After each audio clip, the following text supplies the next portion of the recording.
ବିହାର ଗୋଟେ ଏମିତି ଘଟଣା ଘଟିଛି ଆପଣ ତାକୁ ଶୁଣିଲେ କେବେ ବି ବିଶ୍ୱାସ କରିବେ ନାହିଁ। ଆପଣ ଜାଣିଥିବେ କୋବ୍ରା ସ୍ନେକ୍ କେତେ ଭୟଙ୍କର ହୋଇଥାଏ, ବିଶେଷ କରି କିଙ୍ଗ କୋବ୍ରା ଆଉ ଇଣ୍ଡିଆନ କୋବ୍ରା। ଏଇ କୋବ୍ରା ସାପ ମାନେ ଥରେ କାମୁଡିବା ମାତ୍ରେ ଏହା ଆପଣଙ୍କର ବ୍ରେନ ସିଷ୍ଟମ ଖରାପ କରିଦେଇଥାଏ, ଯାହାଫଳରେ 30 ଘଣ୍ଟା ଭିତରେ ଲୋକଙ୍କ ମୃତ୍ୟୁ ବି ହୋଇଯାଇଥାଏ। କିନ୍ତୁ ବିହାରର 1 ବର୍ଷର ଗୋଟେ ପିଲା এই କୋବ୍ରା ସାପକୁ ନିଜ ପାଟିରେ କାମୁଡିକି ମାରି ଦେଇଛି।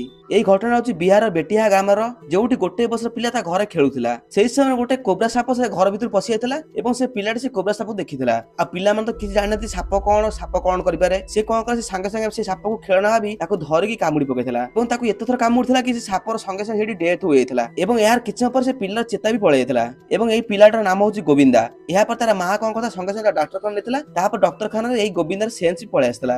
ଦେଖ କୋବ୍ରା ସାପକୁ ଏଇ ପିଲାଟି କାମୁଡିଲା ପରେ ବି, ଯାହାକି 1 ବର୍ଷ ପିଲା, ଏଇ ପିଲାଠୁ କିଛି ହେଲା ନା, କାହିଁକି ନା କୋବ୍ରା ସାପ ଏଇ ପିଲାଠୁ ରିଟର୍ନରେ କାମୁଡି ନଥିଲା।